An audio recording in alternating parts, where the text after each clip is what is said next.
तीन प्रकार की श्रद्धा का वर्णन। अश्रद्धा भूतम दत्तम तपस्तप्तम यतश्चेत असदिति उच्यते पार्थ न तत्प्रेत नो ये। तीन प्रकार की श्रद्धा सतोगुणी, रजोगुणी और तमोगुणी, ये परमात्मा की भक्ति में काम आती है। तो ये तीन प्रकार की श्रद्धा का इनका तात्पर्य क्या है? तो भगवान कहते हैं कि बिना श्रद्धा के कोई भी कार्य किया जाता है वो ना इस लोक में फल देता है ना परलोक में देता है। इसलिए कोई भी काम हो वो बड़ी श्रद्धा से अगर कोई व्यक्ति करता है तभी वो काम में आता है। अगर कोई व्यक्ति उस कार्य को केवल किसी के दबाव में करता है या दिखावा के लिए करता तो उसका फल उसको नहीं मिल पाता। इसलिए श्रद्धा हमारे मन के अंदर से जब उत्पन्न होती है तो सतोगुणी होती है, और सतोगुणी श्रद्धा जब अंदर से उत्पन्न होती है तो व्यक्ति सेवा का कोई भी कार्य करता है वो परमात्मा को अर्पण हो जाता है।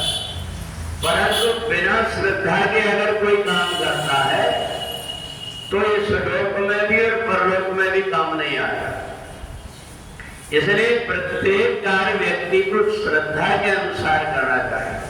अब ये श्रद्धा जो है उस श्रद्धा को भगवान ने अलग अलग तीन भाग में इसलिए बांट दिया है क्योंकि हम देखते हैं कि अपने समाज में, परिवार में हमसे स्नेह और प्रेम करने वाले व्यक्ति तो पारिवारिक जीवन है इसलिए हमको करना पड़ता है, ऐसा मान करके करते हैं। कुछ व्यक्ति का ये स्वभाव होता है कि वो घर में भी बड़ी श्रद्धा भाव से कोई काम करते हैं और दूसरों के लिए करते उसमें भी बड़ी श्रद्धा होती है। तो इसलिए कई बार ऐसा होता है कि कोई व्यक्ति कहता है कि इतना सब कुछ खा लो, मना कर देता व्यक्ति, परंतु जब जो व्यक्ति उसको अपनी आत्मा से चाहता है, बहुत प्रेम करता है और वो उसके पास मुस्कुराते हुए आकर के कहता है कि थोड़ा चेक करके देखो ये कैसा है, तो वो तुरंत उसकी बात मान लेता है क्योंकि उसका भाव उत्तम प्रकार का है। और यही उत्तम प्रकार का भाव हमें परमात्मा के लिए भी चाहिए। अगर परमात्मा के लिए हमने ऐसा उत्तम भाव बनाया तब तो व्यक्ति को उसका उत्तम फल मिलता है। पर कई व्यक्ति सुन करके कि हमें सतोगुणी श्रद्धा करने के लिए उत्तम बहुत प्रेम करके और हम व्यक्ति को प्रेम दर्शाना चाहते हैं तो जिस व्यक्ति को शुगर है उसके पास जाकर के कहेंगे हम तुम्हें बहुत प्रेम करते हैं, ये तुम गुलाब जामुन खा लो, तो वो कहेगा भैया तुम्हारी श्रद्धा अंदर की है कि मेरे प्राण लेने की है। क्योंकि वहां विवेक से व्यक्ति जब कोई काम करता है तो उसका एक अलग होता है, दिखावा के रूप में अलग होता है, जो ये दिखावा के लिए करता है कि देखो मैं तुमको कितना प्रेम करता।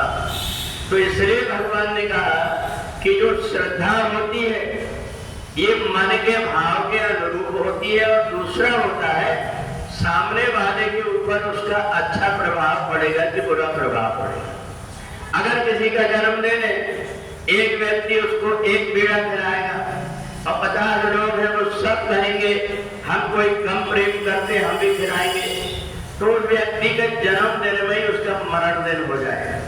तो इतनी बुद्धि हमारे अंदर होना चाहिए कि हम जो कुछ कर रहे हैं इसका प्रभाव सामने वाले के ऊपर क्या पड़ेगा। इस भाव से देख करके अगर हम करते हैं तो वास्तविक श्रद्धा कहलाती है। और सबसे बड़ी बात यह है कि श्रद्धा में इस बात देखना चाहिए कि जिस व्यक्ति के लिए हम ये कर रहे हैं उसको इससे प्रसन्नता हो रही है कि परेशानी हो रही है। कोई व्यक्ति बीमार पड़ा हुआ है, बोल नहीं पा रहा है और उसके यहाँ दिन भर आने जाने वाले का तांता लगा रहे हैं।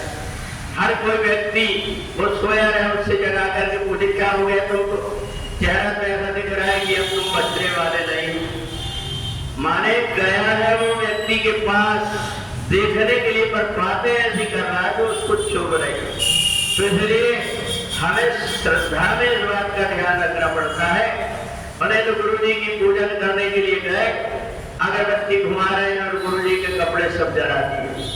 तो इस प्रकार की जो श्रद्धा का भाव है ये तमोगुणी कहलाता है, और जिससे सामने वाले को प्रसन्नता हो वो सतोगुणी कहलाता है, और जो दिखावा के लिए किया जाता है वो रजोगुणी कहला जाता है। तो इसलिए हमें सतोगुणी श्रद्धा हमारे अंदर आए, इस बात का ध्यान में रख करके कर्म करते हैं तो हमारी सेवा परमात्मा तक स्वीकार हो जाती है। बोले वृंदावन बिहारी लाल की।